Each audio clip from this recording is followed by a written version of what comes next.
Welcome to a channel tech mechanical and electrical.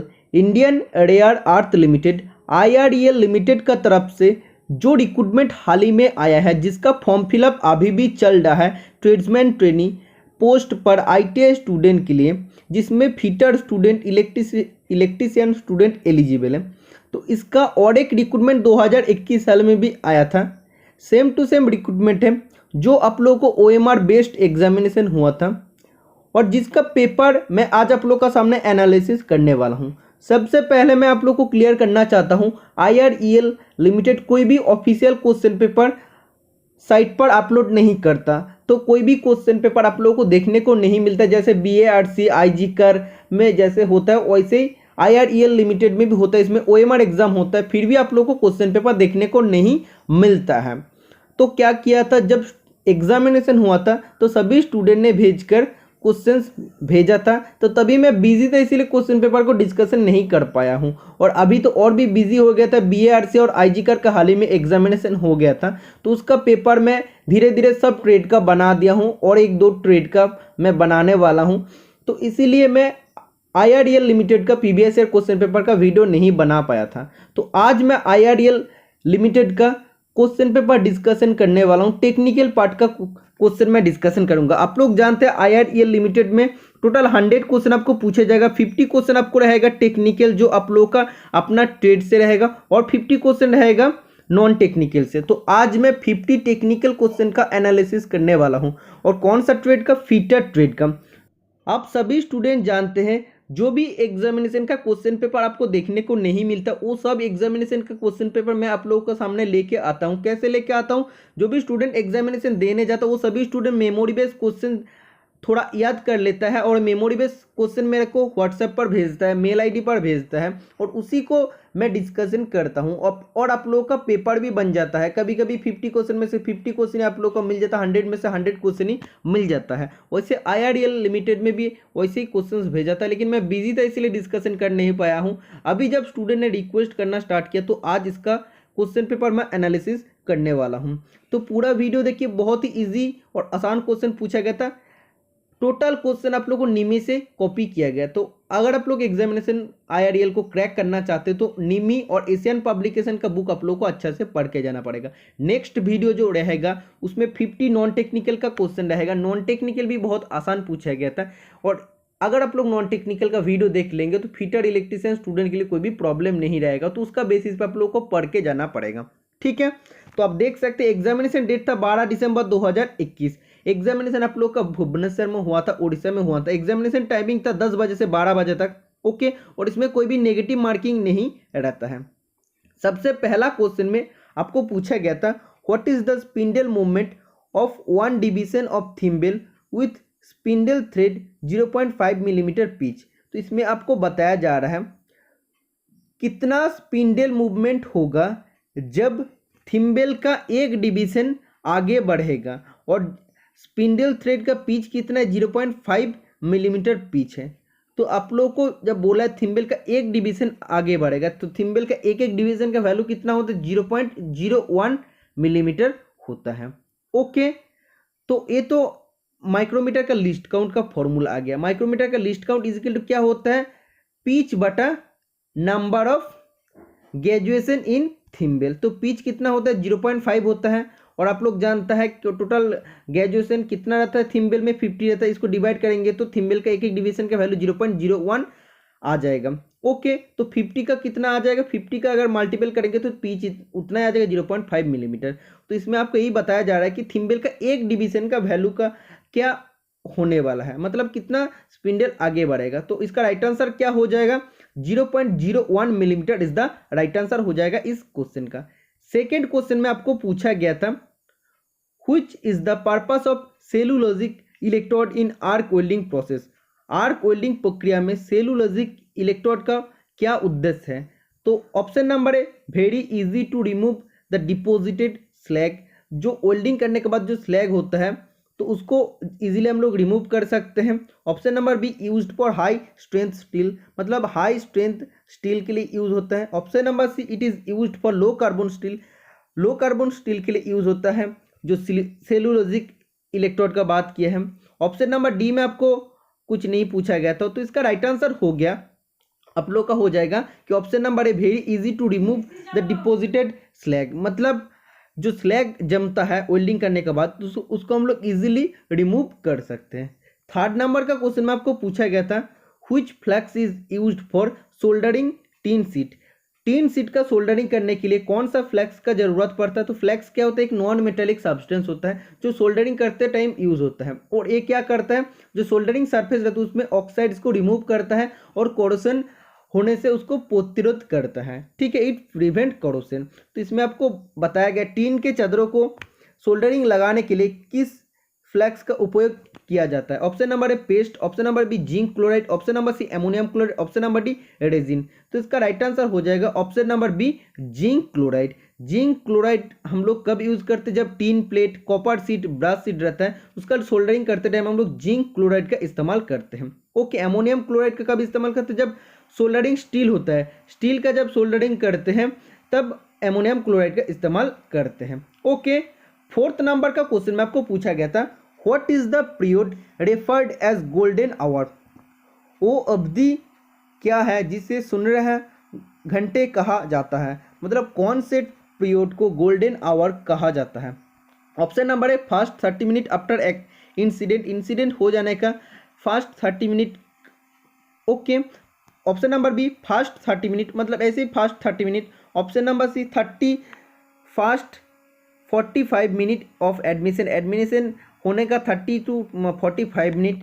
Option number D, first 60 minute after treatment, मतलब treatment होने का बाद सबसे जो पहला 60 मिनट होता है उसको गोल्डन आवर कहा जाता है। तो ऑप्शन का हिसाब से इसका राइट आंसर हो जाएगा first 30 minute after incident. Accident हो जाने का बाद आप लोग का जो फर्स्ट पहला 30 मिनट होता है उसको हम लोग गोल्डन आवर कहते हैं। ओके, फिफ्थ नंबर का क्वेश्चन में आपको पूछा गया था, which type of hammer is used for riveting purpose. Riveting के लिए किस प्रकार के हथौड़ा का प्रयोग किया जाता है? तो सभी स्टूडेंट का रिक्वेस्ट रहता है, जब भी मैं इंग्लिश में डिस्कशन करता हूँ तो आप लोग बोलते हैं कि हिंदी में डिस्कशन कीजिए, हिंदी में भी क्वेश्चन टाइप करके लाइए। तो हिंदी में क्वेश्चन टाइप करके लाया हूँ। ऑप्शन का टाइप करने का जरूरत नहीं है, आप लोग को उतना तो पढ़ना आता है। बहुत ही आसान क्वेश्चन IREL लिमिटेड में पूछा गया था। सेम टू सेम आप लोग को निमी जो आप लोग का थ्योरी बुक है, थ्योरी बुक से आपको कॉपी किया गया था।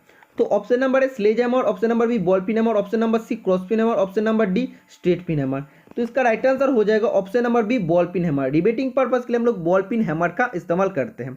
स्लेज हैमर का हम लोग इस्तेमाल करते हैं जब फोर्जिंग करते हैं। तो स्लेज हैमर का वेट कितना होता है? 3 to 9 kg होता है। ओके, और बॉल पिन हैमर के कितना हो सकता है? 1 to 2 kg हो सकता है। क्रॉस पिन हैमर हम लोग कब यूज करते हैं? जब मेटल को एक डायरेक्शन में अगर स्प्रेडिंग करना पड़ता, मतलब एक डायरेक्शन में अगर उसको फैलाना पड़ता तब हम लोग क्रॉस पिन हैमर का इस्तेमाल करते हैं। और स्ट्रेट पिन हैमर का इस्तेमाल होता है जब कॉर्नर में हम लोग को हैमरिंग करना पड़ता है, तब हम लोग स्ट्रेट पिन हैमर का इस्तेमाल करते हैं। 6 नंबर का क्वेश्चन में आपको पूछा गया था, what is the name of the metal edge in an angle during welding and cutting operation. मतलब वेल्डिंग और कटिंग ऑपरेशन में जो मेटल एज को हम लोग एंगल में काटते हैं उसको क्या बोलते हैं? ऑप्शन आप लोग देख सकते हैं, कार्फ, ड्रैग, बीवेल या गगिंग। तो इसका राइट आंसर क्या हो जाएगा? बोला वेल्डिंग और कटने के संचालन के दौरान कोन में धातु के किनारे के का क्या नाम है? तो इसमें आपको क्या पूछे जा रहा है, जब हम लोग वेल्डिंग करते हैं तो हम लोग एज प्रिपरेशन करते हैं, तो ये जो एंगल टेप होता है इसको क्या बोलते हैं? इसको हम लोग बीवेल कर देते हैं। ठीक है, तो राइट आंसर क्या हो जाएगा? बीवेलिंग हम लोग करते हैं। Option number C right answer हो जाएगा। जो एंगल में उसको हम लोग एज प्रिपरेशन करते हैं उसको हम लोग बीवेल कहते हैं। 7th नंबर का क्वेश्चन में आपको पूछे जा रहा है, what is the angle to be maintained in the blow pipe and filler rod in the leftward welding technique. Leftward welding technique में कितना एंगल हम लोग को मेंटेन करना चाहिए ब्लो पाइप और फिलर रॉड में? ऑप्शन नंबर आप देख सकते हैं, ए में 60 डिग्री और 30 डिग्री, मतलब ब्लो पाइप का एंगल 60 डिग्री होगा और फिलर रॉड का 30। ऑप्शन नंबर बी में 30-50 डिग्री, ऑप्शन नंबर सी में 60-40 डिग्री और ऑप्शन नंबर डी में 50 डिग्री 40 डिग्री। तो ऑप्शन का हिसाब से इसका राइट आंसर हो जाएगा option number A, 60 degree and 30 degree. मतलब जब हम लोग लेफ्ट वर्ड वेल्डिंग टेक्निक करते हैं तो इसमें क्या होता है, इसमें जो ब्लो पाइप होता है, ब्लो पाइप का एंगल रहता है 60 डिग्री और जो फिलर रॉड रहता है उसका एंगल रहता है 30 डिग्री। ओके, अगर राइट हैंड वेल्डिंग टेक्निक का बात करते हैं तो उसमें एंगल रहता है 50 एंड 40 डिग्री, मतलब ब्लो पाइप का एंगल होता है 50 डिग्री और फिलर रॉड का एंगल होता है 40 डिग्री। जो लेफ्ट हैंड वेल्डिंग टेक्निक होता है उसको हम लोग मैक्सिमम 5 मिलीमीटर थिकनेस तक मेटल को जोड़ने के लिए यूज़ कर सकते हैं, और जो राइटवर्ड वेल्डिंग टेक्निक होता है उसमें अबव 5 मिलीमीटर जो भी मेटल सीट होता है या मेटल प्लेट होता है उसको वेल्डिंग करने के लिए हम लोग राइटवर्ड वेल्डिंग टेक्निक यूज़ करते हैं। ओके, 8 नंबर का क्वेश्चन में आपको पूछा गया था which tool is use to make fluid tight joint by pressing the riveted edge plate. मतलब रिवेटेड जो एज प्लेट होता है, ऐसे दो प्लेट है सोचो, ठीक है, ऐसे दो प्लेट हैं, तो ए प्लेट में अगर हम लोग को फ्लूइड टाइट जॉइंट बनाना है तो जो हम लोग टूल यूज़ करके उसको हम लोग प्रेस कर देते हैं। अगर ये दोनों प्लेट के बीच में अगर गैप रहता है तो उसको गैप को बंद करने के लिए क्या करते हैं कि हम लोग टूल लेते हैं और हम लोग उसको प्रेस कर देते हैं और दोनों जो एज है वो मुड़ जाता है, मतलब जोड़ जाता है। तो वो कौन सा टूल का मदद से हम लोग कर सकते हैं? Option number A dolly, option number B drift, option number C caulking, option number D fullering tool. तो इसका राइट आंसर हो जाएगा option number D fullering tool. जब भी बोलेगा फ्लूइड टाइट जॉइंट तब हो जाएगा fullering tool. Okay, next question 9 number का क्वेश्चन में आपको पूछा गया था what is the colour code for plastic waste bin. तो प्लास्टिक वेस्ट बिन का कलर कोड क्या होता है? तो अलग अलग मटेरियल के लिए अलग अलग वेस्ट बिन होता है, मतलब उसको कचरा को फेंकने के लिए अलग अलग कलर का बिन होता है, डस्टबिन जैसे होता है ना, तो उसको अलग अलग बिन में हम लोग फेंकते हैं। तो प्लास्टिक के लिए क्या होता है? रेड, ब्लू, ग्रीन या येलो। तो इसका राइट आंसर हो जाएगा option number D yellow. Red होता है मेटल के लिए, ग्रीन होता है ग्लास के लिए। समझ में आ गया? और पेपर के लिए होता है blue. Next question number 10 which file has the parallel edges throughout the length. कौन सा फाइल का अब लेंथ बराबर टोटल यो पैरेलल एज होता है? तो अगर आप लोग देखते हैं 2 टाइप का फाइल होता है, एक होता है हैंड फाइल, दूसरा होता है फ्लैट फाइल। फ्लैट फाइल में क्या होता है, जो 2/3 पोर्शन होता है फाइल का, जो 2/3 पोर्शन होता है वो पैरेलल रहता है, लेकिन जो 1/3 पोर्शन होता है वो टेपर रहता है। तो ये फ्लैट फाइल में होता है। लेकिन जो हैंड फाइल होता है उसका टोटल जो लेंथ होता है, लेंथ वाइज वो क्या होता है, वो टोटली पैरेलल होता है, उसमें कोई भी टेपर नहीं रहता है। तो किस फाइल में होता है? हैंड फाइल में होता है। ओके, इसको हम लोग सेम पेज फाइल कहते हैं। एडजेसेंट साइड में फाइलिंग करने के लिए हम लोग हैंड फाइल का यूज करते हैं। सेम पेज फाइल क्यों कहते हैं? इसका एक साइड में टीथ नहीं रहता है एडजेसेंट साइड में फाइलिंग करने के लिए, इसीलिए इसको सेम पेज फाइल कहते हैं। Next question number 11 in the isometric thread में calculate the tap drill size for M10 into 1.5 thread.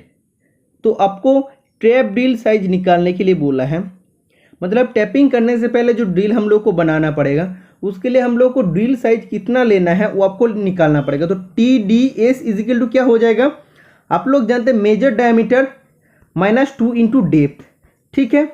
तो मेजर डायमीटर इसमें 10 मिलीमीटर है और 2 डेप्थ का फॉर्मूला क्या होता है? 0.6134 इंटू पिच 1.5 मिलीमीटर है। इसको कैलकुलेशन करेंगे तो आ जाएगा 8.16 का आसपास, जिसको हम लोग अप्रॉक्स 8.2 बोल सकते हैं, ठीक है। तो ऑप्शन नंबर ए राइट आंसर हो जाएगा। नेक्स्ट क्वेश्चन नंबर 12 में आपको पूछा गया था which hacksaw blade is used for cutting along curve line. घुमावदार रेखाओं के साथ काटने के लिए किस हैक्सो ब्लेड का उपयोग किया जाता है? तो आप लोग जानते हैं 2 टाइप के हैक्सो ब्लेड होता है, एक होता है ऑल हार्ड ब्लेड और दूसरा होता है फ्लेक्सिबल ब्लेड। ऑल हार्ड जो ब्लेड होता है वो फुल लेंथ वाइज जो पिन होल रहता है, तो पिन होल भी बराबर, मतलब टोटली वो हार्ड होता है। ओके, और ये हार्ड मटेरियल को काटने के लिए यूज होता है, जैसे tool steel, die steel, high carbon steel को काटने के लिए यूज होता है। ओके, और ये थोड़ा सा मोटा होता है। और फ्लेक्सिबल ब्लेड क्या होता है? इसका टीथ पोर्शन सिर्फ हार्ड होता है, इसका जो बाकी पोर्शन रहता है हैक्सो ब्लेड का बाकी पोर्शन हार्डेड नहीं होता, ओनली टीथ पोर्शन हार्डन होता है फ्लेक्सिबल ब्लेड का। और फ्लेक्सिबिलिटी होने का कारण क्या होता है? फ्लेक्सिबल जब भी होगा तो उसको हम लोग जो कार्ब लाइन होगा, कार्ब लाइन बराबर भी हम लोग उसको काट सकते हैं।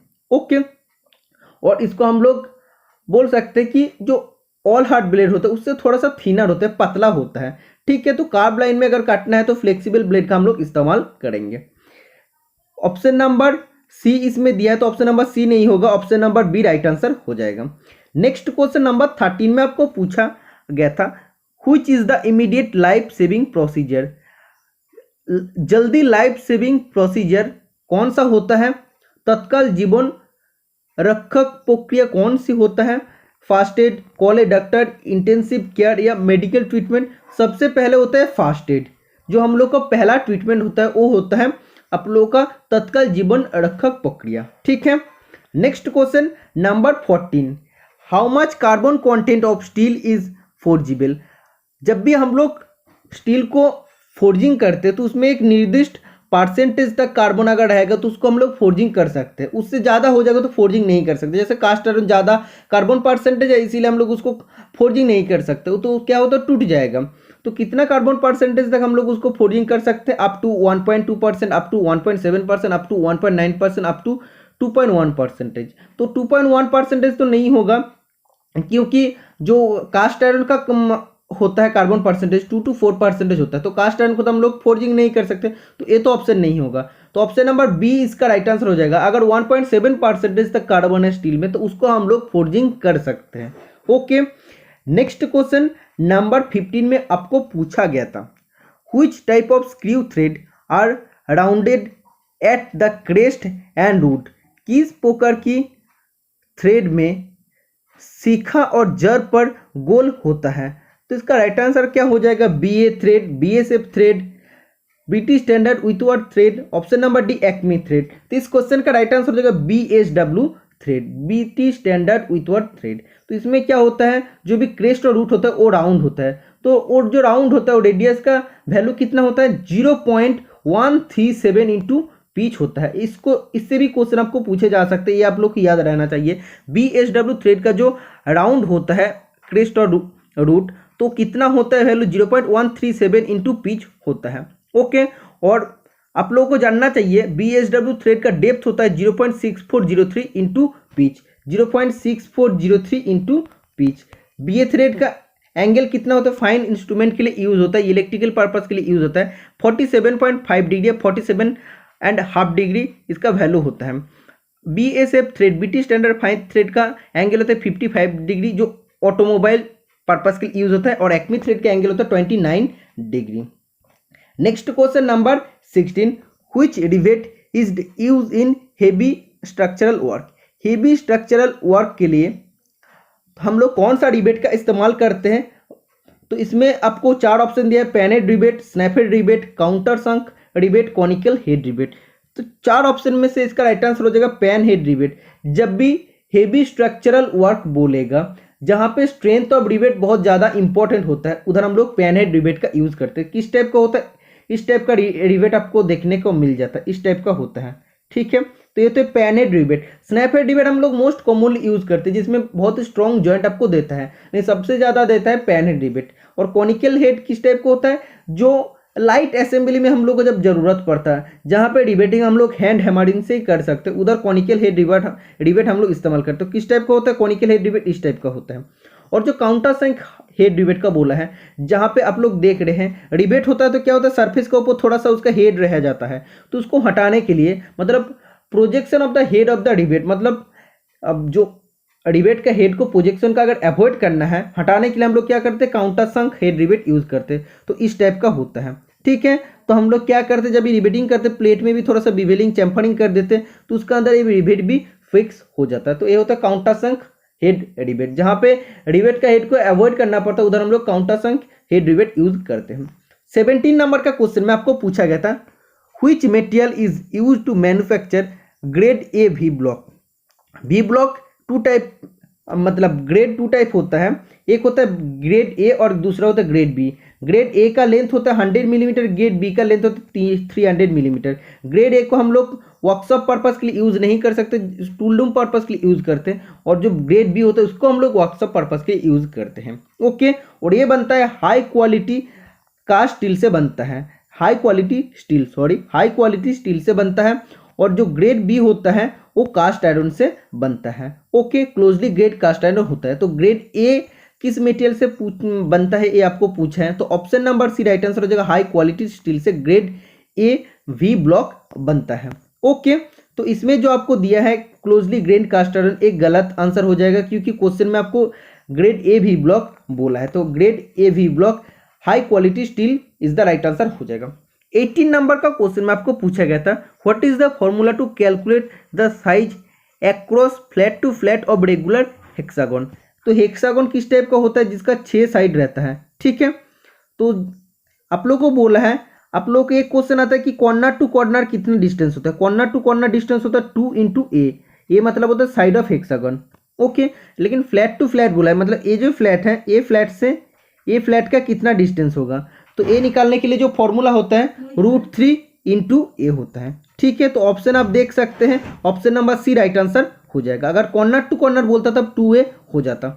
नेक्स्ट क्वेश्चन नंबर 19 में आपको पूछा गया था, a new hacksaw blade after a few stroke becomes loose because of, मतलब एक नया हेक्सो ब्लेड को हम लोग कुछ स्ट्रोक चलाने का बाद वो हेक्सो ब्लेड लूज ढीले हो जाता है, उसका पीछे क्या कारण होता है।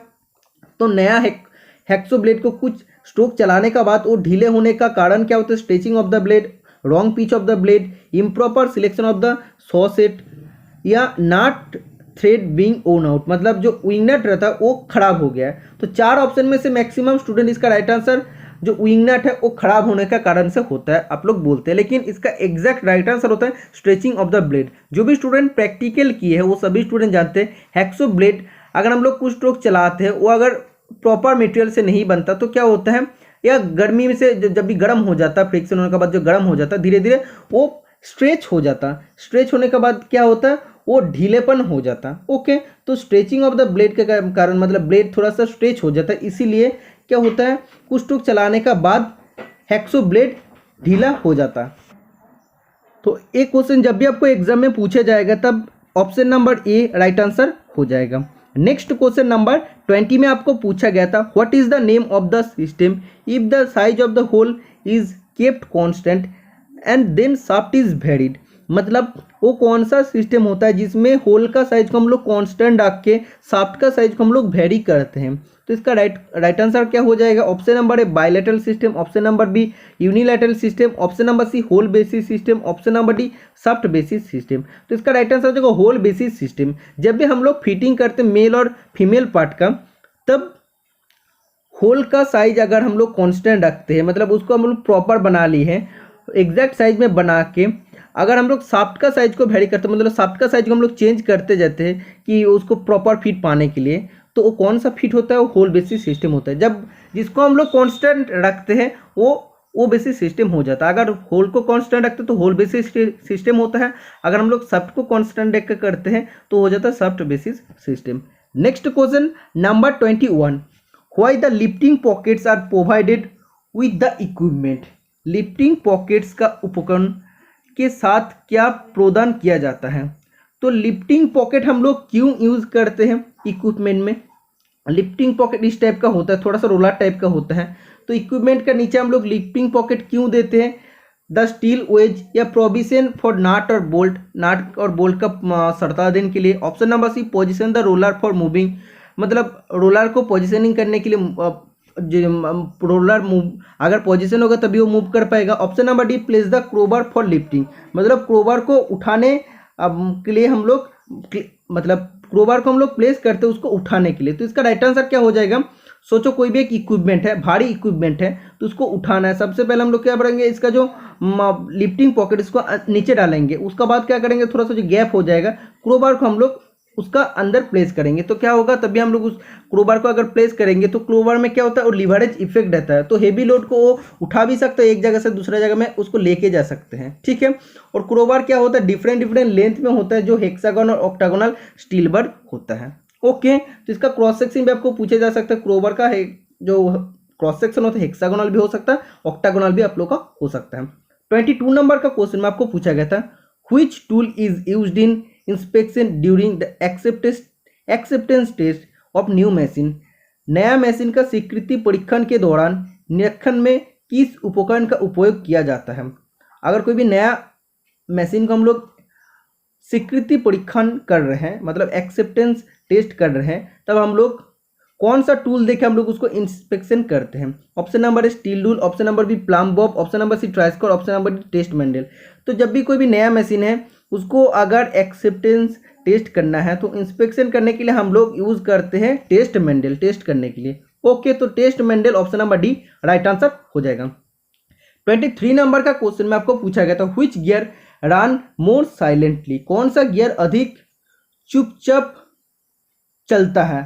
तो कौन सा गियर चलता है, spur gear, mitre gear, bevel gear या हेलिकल गियर। तो आप लोग जानते हैं स्पार्क गियर और हेलिकल गियर दो पैरेलल शाफ्ट का बीच में पावर को ट्रांसमिट कर सकते हैं, लेकिन स्पार्क गियर में क्या होता है, जो एक्सिस ऑफ रोटेशन होता है तो उसका पैरेलली टीथ कटा रहता है, लेकिन जो हेलिकल गियर होता है, जो एक्सिस ऑफ रोटेशन होता है उसका थोड़ा एंगल में टीथ कटा रहता है। तो एंगल में टीथ कटा रहता है, इसीलिए वो साइलेंटली बहुत ही चुपचाप, मतलब इसमें आवाज बहुत ही कम होता है जब वो चलता है, पावर को जब ट्रांसमिट करता है। तो helical gear is the right answer हो जाएगा। 24 नंबर का क्वेश्चन में आपको पूछा गया था, which maintenance record mention the date of commissioning of machine, किस रिकॉर्ड में मशीन की चालू होने की तिथि उपलब्ध है। मतलब कोई भी अगर नया मशीन है उसको कब से हम लोग चालू कर रहे हैं, तो कौन सा मेंटेनेंस रिकॉर्ड में हम लोग उसको लिख के रखते हैं, inspection checklist, equipment record, product manual या सर्विसिंग मैनुअल। इसका राइट आंसर हो जाएगा इक्विपमेंट मैनुअल। मतलब कौन सा इक्विपमेंट को हम लोग कब से यूज कर रहे हैं, तो उसको लिखने के लिए हम लोग क्या करते हैं, वो अलग से एक मेंटेनेंस रिकॉर्ड होता है, तो वो मेंटेनेंस रिकॉर्ड को इक्विपमेंट रिकॉर्ड कहते हैं। ओके, 25 नंबर का क्वेश्चन में आपको पूछे जा रहा है, what is the process of steel being heated to required temperature and held in same temperature for a period of time। मतलब कौन सा एक ऐसा प्रोसेस होता है जिसमें स्टील को हम लोग पर्याप्त तापमात्रा में हीट करते हैं, उत्तप्त करते हैं, उसका बाद हम लोग सेम टेम्परेचर में कुछ टाइम तक उसको रख देते हैं। तो कौन सा प्रोसेस के लिए हम लोग करते हैं, ये होता है, आप देख सकते हैं ऑप्शन आपको मिल जाएगा, soaking, option number B heating, option number C quenching, option number D hardening. तो इसका राइट आंसर हो जाएगा सोकिंग।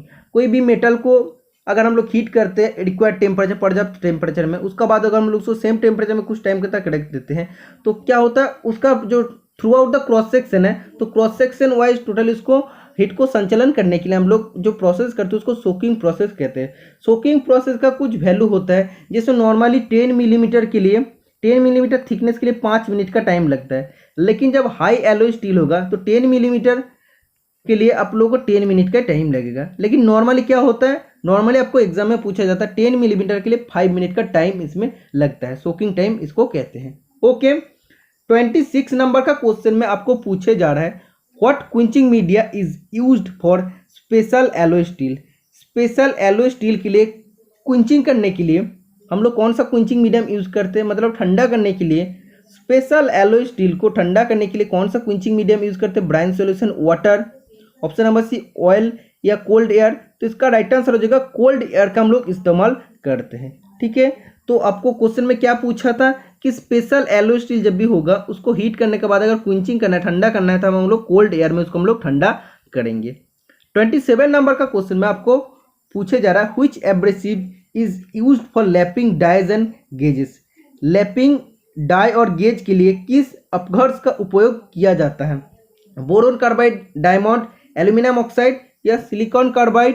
तो इसका राइट आंसर हो जाएगा बोरोन कार्बाइड। ठीक है, तो बोरोन कार्बाइड का हम लोग इस्तेमाल करते हैं एज ए एब्रेसिव जब हम लोग को डाइज और गेजेस का लैपिंग करना पड़ता है। ओके, डायमंड का कब हम लोग यूज करते हैं एज ए एब्रेसिव, जब टंगस्टेन कार्बाइड को लैपिंग करना पड़ता है। ओके, और अगर बोलेगा कि जहाँ पे हार्डेंड स्टील और कास्ट आयरन है, हार्डेंड स्टील और कास्ट आयरन का लैपिंग करना है, तब हम लोग सिलिकॉन कार्बाइड का यूज करते हैं।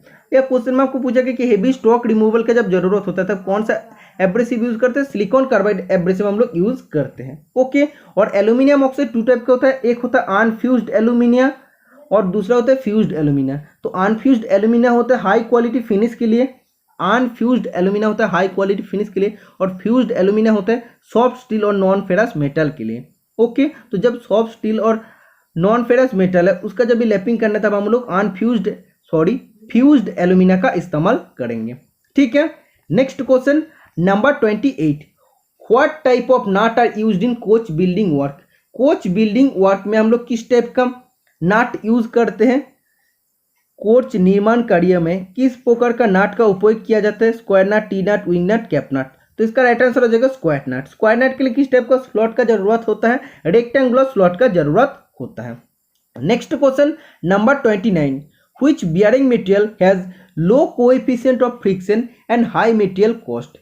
कौन सा bearing material low coefficient of friction और इसका मटेरियल कॉस्ट बहुत ही ज़्यादा होता है। तो ऑप्शन में आपको मिल जाएगा nylon, option number B Teflon, option number C thrust ball bearing, option number D laminated phenolics. तो इसका राइट आंसर हो जाएगा option number B Teflon. Teflon होता है एक सेल्फ लुब्रिकेटिंग प्रॉपर्टी जिसका अंदर रहता है और ये वाइड टेम्परेचर रेंज को ये मतलब सहन कर सकता है, ठीक है। और इसका लोड कैरिंग कैपेसिटी बहुत ही कम होता है, तो load carrying capacity is low होता है और इसका कॉस्ट बहुत ही ज़्यादा होता है। और इसमें ये भी आपको बोला है कि लो कोएफिशिएंट ऑफ फ्रिक्शन, फ्रिक्शन होने के बाद बहुत ही कम वो क्या बोलते हैं बहुत ही कम वो फैलता है, ठीक है। नेक्स्ट क्वेश्चन नंबर 30 में आपको पूछे जा रहा है what causes loud noise in the tap if turned on. तो इसमें आपको बताया जा रहा है नल में तेज आवाज का क्या कारण है। अगर टैप में बहुत ही ज़्यादा आवाज़ आ रहा है खुलने का बाद, तो उसका पीछे क्या कारण हो सकता है। स्पिंडल बेंट होने का बाद क्या हो सकता है कि उसको वो घूमना नहीं चाहेगा। स्पिंडल थ्रेड ओन आउट, तो इसमें भी नहीं हो सकता। स्टफिंग बॉक्स पैकिंग डे, ये भी नहीं होगा। ऑप्शन नंबर डी जो है वाल्व लूज ऑन स्पिंडल में जो वाल्व है वो लूज अगर हो जाएगा तो उसमें आपको आवाज़ देखने को मिल जाएगा जब भी हम लोग टैप को खोलेंगे। 31 नंबर का क्वेश्चन में आपको पूछे जा रहा है which is use to divert at 45 degree in pipeline. Pipeline में अगर 45 डिग्री में डाइवर्ट करना है पाइपलाइन को, तब किस चीज़ का इस्तेमाल करते हैं। एल्बो, कपलिंग, रिड्यूसर या ब्रांच। तो एल्बो 2 टाइप का होता है, 90 डिग्री में भी हम लोग उसको ब्रांच लाइन को हम लोग उसको डाइवर्ट कर सकते हैं और 45 डिग्री में भी हम लोग कर सकते हैं। तो elbow is the right answer हो जाएगा इस क्वेश्चन का। 32 नंबर का क्वेश्चन में आपको पूछा जा रहा है which operation is performed with fine abrasive particle. सूक्ष्म अपकर्ष कणा के साथ कौन सा ऑपरेशन किया जाता है। तो इसका राइट आंसर क्या हो जाएगा फाइन एब्रेसिव पार्टिकल देके हम लोग कौन सा ऑपरेशन कर सकते हैं। फाइलिंग, लैपिंग या स्क्रैपिंग या पॉलिशिंग। तो इसका राइट आंसर हो जाएगा lapping. Next question number 33 what is the purpose of normalising. सामान्यीकरण का उद्देश्य क्या होता है। तो नॉर्मलाइजिंग क्या, तो बहुत बार मैं क्लास में डिस्कशन किया हूँ। तो नॉर्मलाइजिंग में हम लोग मेटल को नॉर्मल करते हैं। जब भी बार बार हीटिंग करते हैं उसको अनइवन कूलिंग करते हैं, मतलब जितना हीट होता है उतना कूल अगर हम लोग नहीं करते, या हैमरिंग करने के बाद जो मेटल के अंदर स्ट्रेस और स्ट्रेन आ जाता है उसको रिमूव करने के लिए हम लोग नॉर्मलाइजिंग प्रोसेस करते हैं। तो उसको स्ट्रेस और स्ट्रेन को रिमूव कर देंगे। कोई भी आदमी का अंदर से अगर स्ट्रेस और स्ट्रेन रिमूव हो जाता तो आदमी नॉर्मल हो जाता। तो वैसे मेटल में भी होता है। तो स्ट्रेस और स्ट्रेन को रिमूव करने के लिए हम लोग नॉर्मलाइजिंग करते हैं। 34 नंबर का क्वेश्चन में आपको बताया जा रहा है which type of drive is used for shortest distance and for large amount of power transmission. मतलब कौन सा टाइप ऑफ ड्राइव में शॉर्टेस्ट डिस्टेंस और लार्ज अमाउंट ऑफ पावर को हम लोग ट्रांसमिट कर सकते हैं। ऑप्शन आप देख सकते हैं कम से कम दूरी और बड़ी मात्रा में पावर ट्रांसमिशन, मतलब आपको पावर का संचालन करने के लिए किस प्रकार का ड्राइव का उपयोग किया जाता है। बेल ड्राइव, गियर ड्राइव, रोप ड्राइव या चेन ड्राइव। तो बेल ड्राइव में भी हम लोग शॉर्ट डिस्टेंस के लिए नहीं करते, रोप ड्राइव में भी हम लोग नहीं करते, चेन ड्राइव में भी नहीं करते। लेकिन गियर ड्राइव जो होता है तो उसमें हम लोग शॉर्ट डिस्टेंस में करते हैं और उसमें लार्ज अमाउंट ऑफ पावर को भी ट्रांसमिट कर सकते हैं। ओके, तो शॉर्ट डिस्टेंस के लिए gear drive is the right answer हो जाएगा। 35 नंबर का क्वेश्चन में आपको पूछे जा रहा है what is the flash point of general purpose machinery oil. General purpose machinery oil का फ्लैश पॉइंट कितना डिग्री होता है। फ्लैश पॉइंट मतलब क्या होता है, वो ऐसा पॉइंट है टेम्परेचर का ऐसा पॉइंट है जहाँ पे ऑयल से वेपर निकालना स्टार्ट हो जाता, धुआं निकालना स्टार्ट हो जाता, तो उसको फ्लैश पॉइंट कहते हैं। तो जनरल पर्पस मशीनरी ऑयल के लिए फ्लैश पॉइंट कितना होता है 160 डिग्री सेंटीग्रेड, 196, 190, 210 या 204। तो इसका राइट आंसर हो जाएगा 160 डिग्री। ठीक है, तो 160 degree is the right answer हो जाएगा जनरल पर्पस मशीनरी ऑयल का flash point. Next question number 36 which is the property of the oil catches fire and continues to be flame. मतलब oil का एक ऐसा प्रॉपर्टी है जिसमें ऑयल में आग लग जाता है और वो आग जलते रहता है। तो कौन सा प्रॉपर्टी होता है फ्लैश पॉइंट। फ्लैश पॉइंट में तो धुआं निकलता है। फायर पॉइंट, पोर पॉइंट या ऑयलिनेस। तो इसका राइट आंसर हो जाएगा फायर पॉइंट। फायर पॉइंट में क्या होता है, उसमें आग भी लग जाता है और कंटिन्यूस जलते रहता है। ओके, 37 नंबर का क्वेश्चन में आपको पूछा गया था what is the ratio of copper and zinc in Muntz metal. Muntz metal में कॉपर और जिंक का रेशियो कितना होता है। तो मांच मेटल में कॉपर और जिंक कितना रेशियो में रहता है, आप लोग आंसर दीजिए। Option number A 63:37, option number B 60:40, option number C 57:43, option number D 70:30। तो इसका राइट आंसर हो जाएगा 60:40। तो 60% रहता है कॉपर, ओके, और जिंक रहता है 40%, ओके। 38 नंबर का क्वेश्चन में आपको पूछा गया था, what is the name of the copper ore, तांबा का अयस्क का नाम क्या है, गैलेना, ब्लेंड, बॉक्साइट या मेलाचाइट। गैलेना होता है लीड का, बॉक्साइट होता है एल्यूमिनियम का, और मेलाचाइट होता है कॉपर का, ओके। अगर पायराइट इस देता तब भी हो जाता कॉपर का। Option number D right answer हो जाएगा इस क्वेश्चन का। 39 नंबर का क्वेश्चन में आपको पूछे जा रहे हैं, which are the alloys of brass metal, मतलब ब्रास मेटल में पीतल धातु का मिश्र धातु कौन सी है, copper tin, copper zinc, copper lead या कॉपर निकल। तो इसका राइट आंसर हो जाएगा कॉपर एंड जिंक, ओके। अगर ब्रोंज कहता तब राइट आंसर हो जाता copper and tin.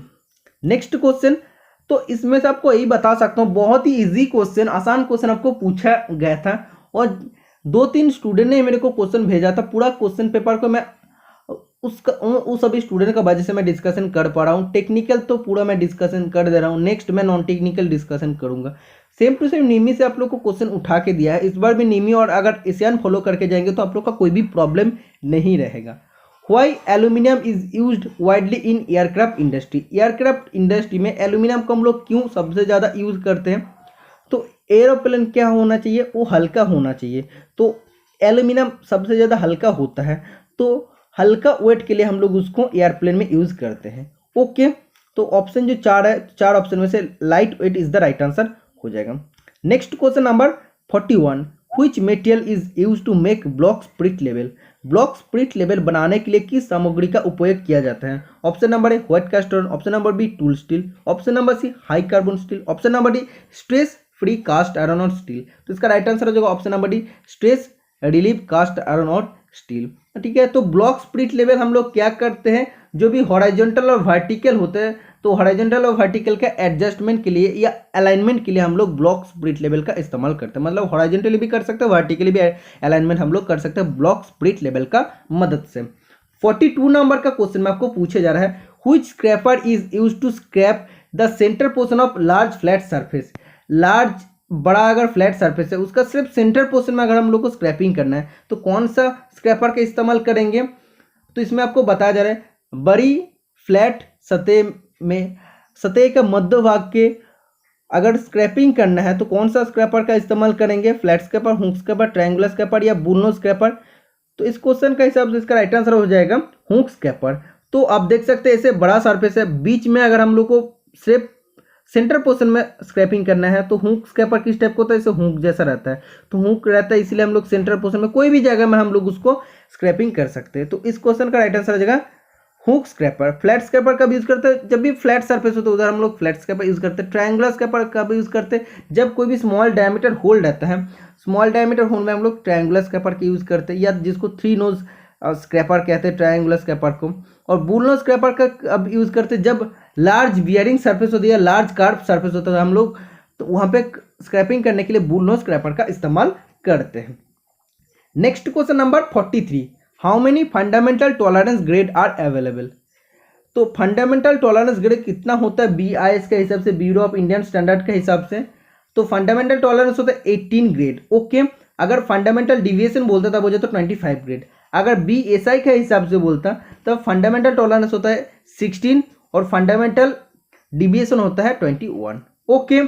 Next question number 44, what is the term used for the relationship exist between two mating part, दो संभोग भागों के बीच मौजूद संबंध के लिए किस शब्द का प्रयोग किया जाता है। मतलब कोई भी 2 मेटिंग पार्ट है तो 2 मेटिंग पार्ट का बीच में जो रिलेशनशिप होता है उसको कौन सा टर्म से हम लोग उसको इंडिकेट कर सकते हैं, फीट, लिमिट, टॉलरेंस या अलाउंस। तो इसका राइट आंसर हो जाएगा अलाउंस, क्योंकि जब भी सिंगल पीस होता है तो उसमें हम लोग क्या करते हैं, उसमें हम लोग टॉलरेंस को देखते हैं, ओके। जब भी फिटिंग का बात आ जाता है तब 2 पार्ट का बीच में जो संबंध रहता है उसको हम लोग अलाउंस बोलते हैं, कि वो मैक्सिमम अलाउंस कितना है, मिनिमम अलाउंस कितना है, वो ठीक है, उसका हिसाब से हम लोग को फीट मिल जाता है, ओके।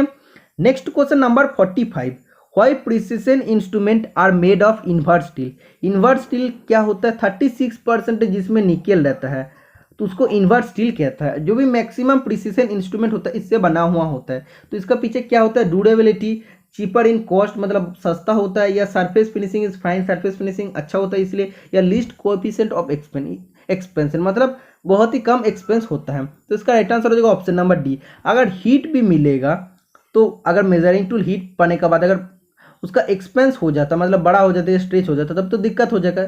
लेकिन इन्वर्स स्टील में क्या होता है, लीस्ट कोएफिशिएंट ऑफ एक्सपेंशन मतलब बहुत ही कम इसमें एक्सपेंस होता है, स्ट्रेच बहुत ही कम होता है। ओके, 46 नंबर का क्वेश्चन में आपको पूछा जा रहा है, what V denotes in grinding wheel specification 32A4 A46 H8V। तो इसमें आपको क्या बताया जा रहा है, सबसे पहले आपको जानना है ये जो ग्राइंडिंग व्हील का स्पेसिफिकेशन है, बहुत बार मैं आप लोग को बता दिया हूँ। जैसे ग्रेन साइज होता है, उसका बाद आपको ग्रेड होता है, उसका बाद आपका अब स्ट्रक्चर होता है, उसका बाद टाइप ऑफ बॉन्ड होता है। तो भी जो होता है, भी क्या इंडिकेट कर रहा है, टाइप ऑफ बॉन्ड। भी कौन सा बॉन्ड होता है, विट्रीफाइड बॉन्ड होता है। Okay, next question number 47, which method is suitable to remove the broken start very near to the surface. टूटे हुए स्टार्ट को सतह के बहुत करीब हटाने के लिए कौन सा विधि उपयुक्त है, easy out method, making drill hole, prick punch method, या यूजिंग स्क्वायर टेपर पंच। तो इसका राइट आंसर क्या हो जाएगा, जब भी सरफेस का बहुत नज़दीक अगर स्टार्ट टूट जाएगा तब उसको निकालने के लिए हम लोग क्या करते हैं, प्रिक पंच लेते हैं, और उसको हम लोग प्रिक पंच और हैमर लेके क्या करते हैं, उसको हम लोग ऑपोजिट डायरेक्शन में घुमाने का कोशिश करते हैं। तो ये राइट आंसर क्या हो जाएगा, प्रिक पंच मेथड होता है। तो ठीक है, जब भी सरफेस का बहुत ही नज़दीक स्टार्ट टूट जाता है तब प्रिक पंच मेथड हम लोग यूज़ करते हैं। What is the defect cause if the tool is not set to the correct centre height while facing. Facing करते टाइम अगर हम लोग टूल को करेक्ट सेंटर हाइट में नहीं रखते हैं तो क्या डिफेक्ट आ सकता है। ऑप्शन नंबर ए, कॉन्वेक्स फेस या कॉन्केव फेस, या पीप लेफ्ट इन द सेंटर। तो ऑप्शन सी और डी सेम है, तो ऑप्शन नंबर सी और डी राइट आंसर हो जाएगा। अगर हम लोग करेक्ट सेंटर हाइट पे नहीं रखते फेसिंग करते टाइम तो उसमें जो सेंटर होता है उसमें थोड़ा सा मटेरियल रह जाता है जिसको हम लोग पीप कहते हैं। तो पीप लेफ्ट इन द सेंटर मतलब फेसिंग करते टाइम उस जॉब का सेंटर में थोड़ा सा मटेरियल रह जाता है जिसको पीप कहते हैं। 49 नंबर का क्वेश्चन में आपको पूछा जा रहा है, what will happen if the clearance angle of drill is increased. Drill का अगर क्लियरेंस एंगल, ये जो क्लियरेंस एंगल होता है अगर ज़्यादा हम लोग बढ़ा देते, एक क्या होता है, एक क्लियरेंस एंगल होता है, अगर ज़्यादा बढ़ा देते क्या हो जाएगा, कटिंग एज जो होगा, कटिंग एज ब्लंट हो जाएगा, या कटिंग एज शार्प नहीं होगा, या कटिंग एज बहुत दुर्बल हो जाएगा, या कटिंग एज बहुत मतलब ज़्यादा मटेरियल नहीं कटेगा। तो इसका राइट आंसर हो जाएगा कि कटिंग एज बहुत ही कमज़ोर हो जाएगा, बहुत ही वीक हो जाएगा, क्योंकि क्लियरेंस एंगल बढ़ जाएगा तो कटिंग एज आप देखते कितना कम हो रहा है।